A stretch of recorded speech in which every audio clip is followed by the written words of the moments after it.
La vie et la mort, soi et l'autre, ne sont pas dissociés, tout comme la montagne et la vallée sont indissociables. Dans les traditions des Indiens d'Amérique et autres traditions indigènes, il est dit que chaque chose a un esprit, ce qui revient à dire que tout est relié à la source vibratoire.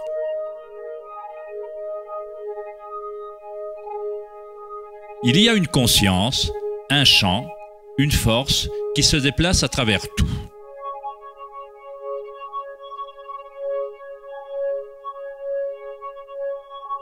Ce champ ne se produit pas autour de vous, il se produit en vous et en tant que vous.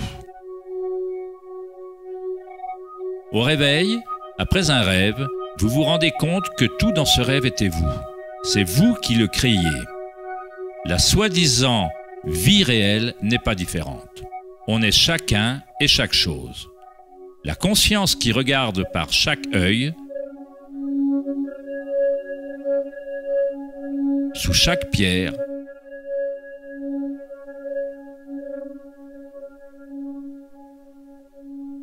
dans chaque particule.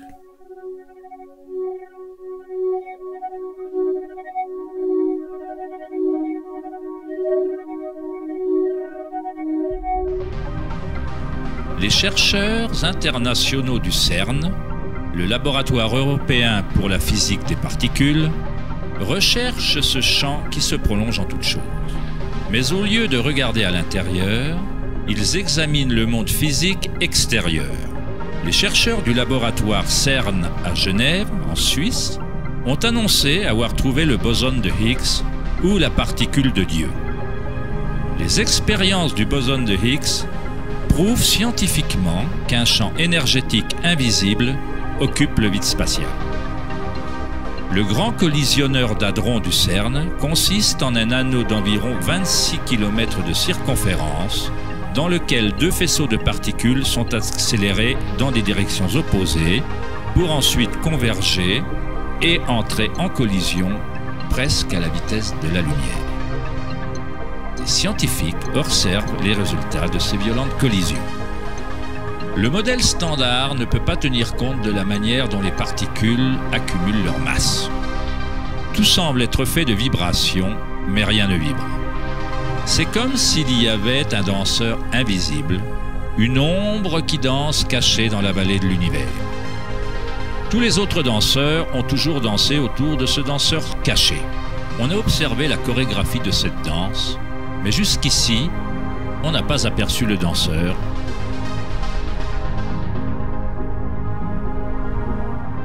La soi-disant particule de Dieu, les propriétés de la base matérielle de l'univers, le cœur de la matière qui tiendrait compte de la masse et de l'énergie inexpliquée entraînant l'expansion de l'univers. Mais loin d'expliquer la nature de l'univers, la découverte du boson de Higgs ne présente qu'un mystère encore plus profond, révélant un univers encore plus mystérieux qu'on ne l'avait jamais imaginé. La science s'approche du seuil entre la conscience et la matière. L'œil avec lequel on regarde le champ originel et l'œil avec lequel le champ nous regarde est un seul et même œil.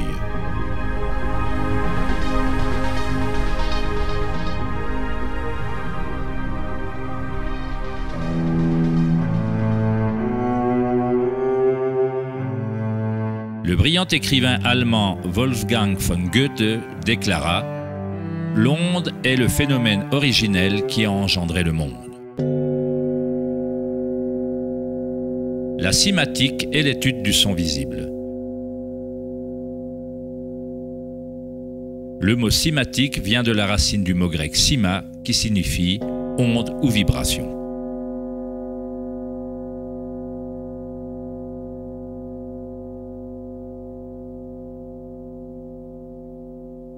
Ernst Chladni, un musicien et physicien allemand du 8e siècle, fut un des premiers scientifiques occidentaux à étudier sérieusement le phénomène de l'onde. Chladni découvrit qu'en versant du sable sur des plaques de métal et en les faisant ensuite vibrer avec un archet de violon, le sable se regroupe en modèles.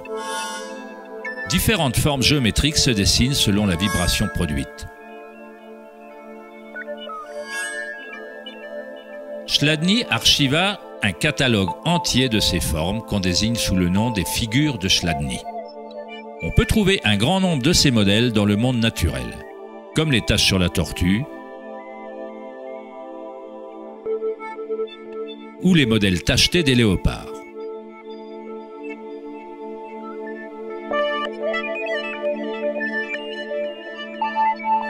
Étudier les modèles de Chladni ou la cymatique est la manière secrète dont les fabricants de guitares de haute gamme, de violons et d'autres instruments déterminent la qualité du son de leurs instruments.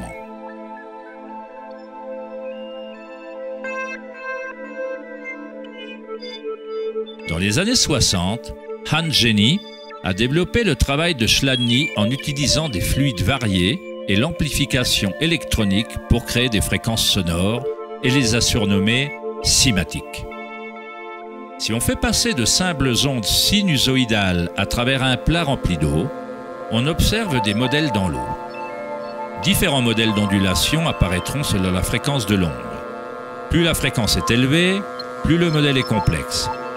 Ces formes peuvent être répétées, elles ne sont pas le fruit du hasard. Plus on observe, plus on commence à voir la façon dont les vibrations arrangent la matière en forme complexe à partir de simples ondes répétées. La vibration de l'eau ressemble au modèle d'un tournesol.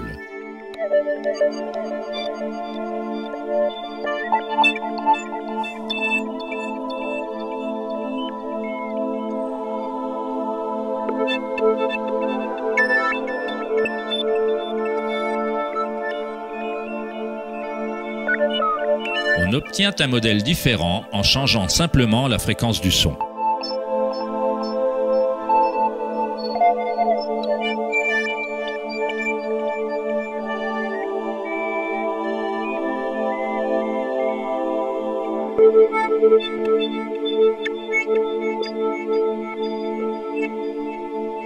L'eau est une substance très mystérieuse. Elle est extrêmement sensible, c'est-à-dire qu'elle réceptionne et maintient la vibration. De par sa grande capacité de résonance, sa sensibilité et son aptitude à résonner, l'eau réagit instantanément à tout type d'onde. L'eau vibrante et la terre constituent la majorité de la masse des plantes et des animaux. On peut facilement observer la façon dont les vibrations dans l'eau créent des modèles naturels reconnaissables, mais en y ajoutant des solides et en augmentant l'amplitude, des choses encore plus intéressantes se produisent. En ajoutant de la fécule de maïs à l'eau, un phénomène plus complexe se produit.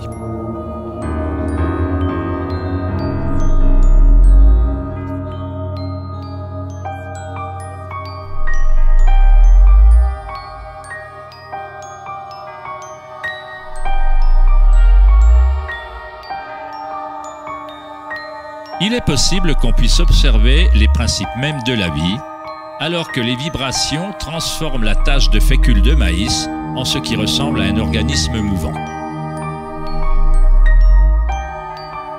Le principe d'animation de l'univers est décrit dans chaque grande religion, utilisant des mots qui reflètent la compréhension de cette période de l'histoire.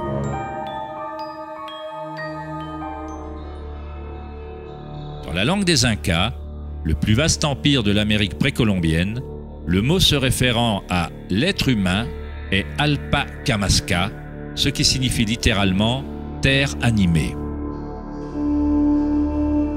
Dans la Kabbale, ou le mysticisme juif, on parle du nom divin de Dieu.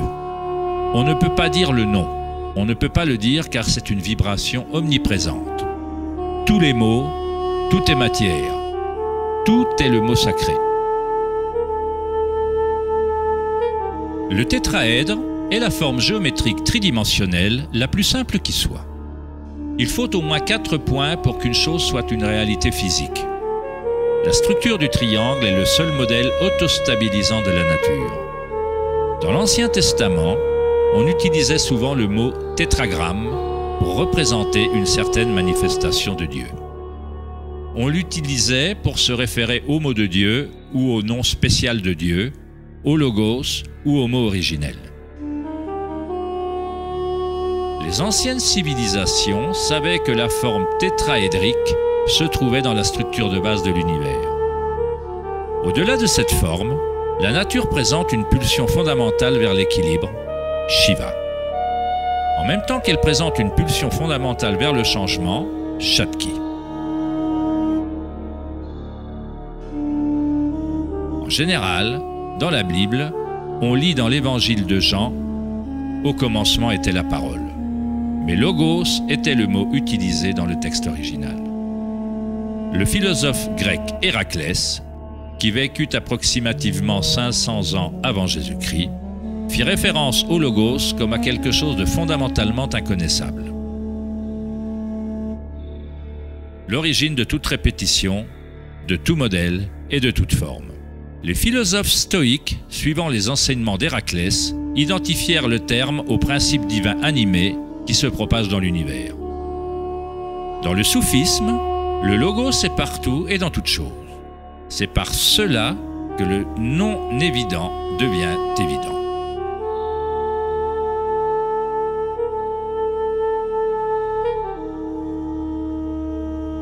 Dans la tradition hindoue, Shiva Natarja signifie littéralement « Seigneur de la danse ».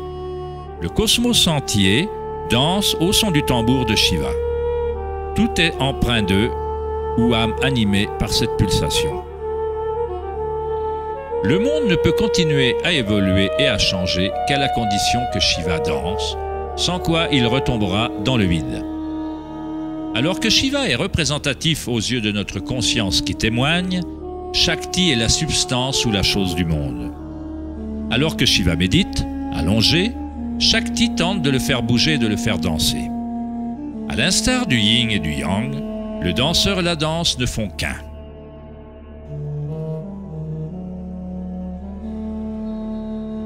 Le logos signifie aussi vérité non dissimulée. Celui qui connaît le logos connaît la vérité.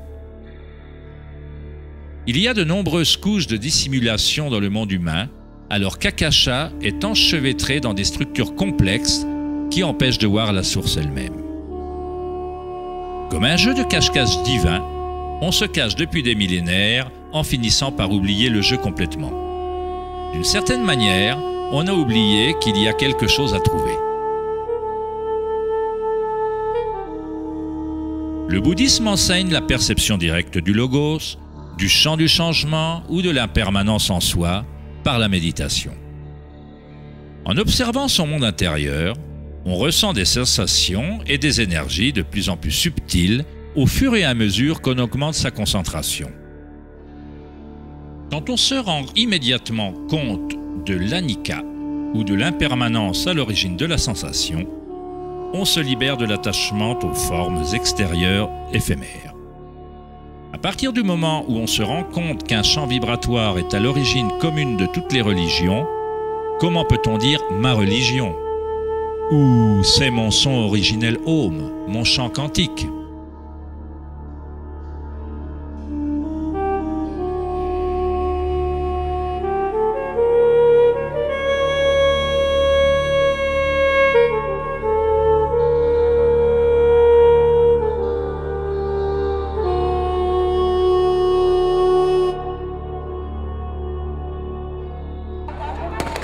La vraie crise de notre monde n'est pas sociale, politique ou économique. Il s'agit d'une crise de conscience, d'une incapacité à ressentir directement notre vraie nature. Une incapacité à reconnaître cette nature en chacun et en toute chose.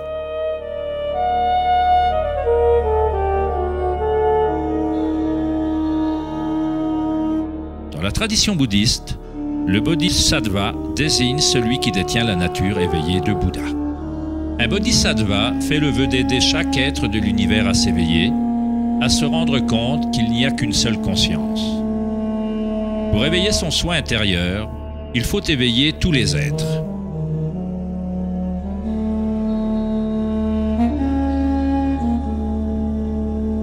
Il y a d'innombrables êtres sensibles dans l'univers que je promets d'aider à s'éveiller. Mes imperfections sont inépuisables, je fais le vœu de les vaincre toutes. Le dharma est inconnaissable, je fais le vœu de le connaître. La voie vers l'éveil est inaccessible, je fais le vœu d'y accéder.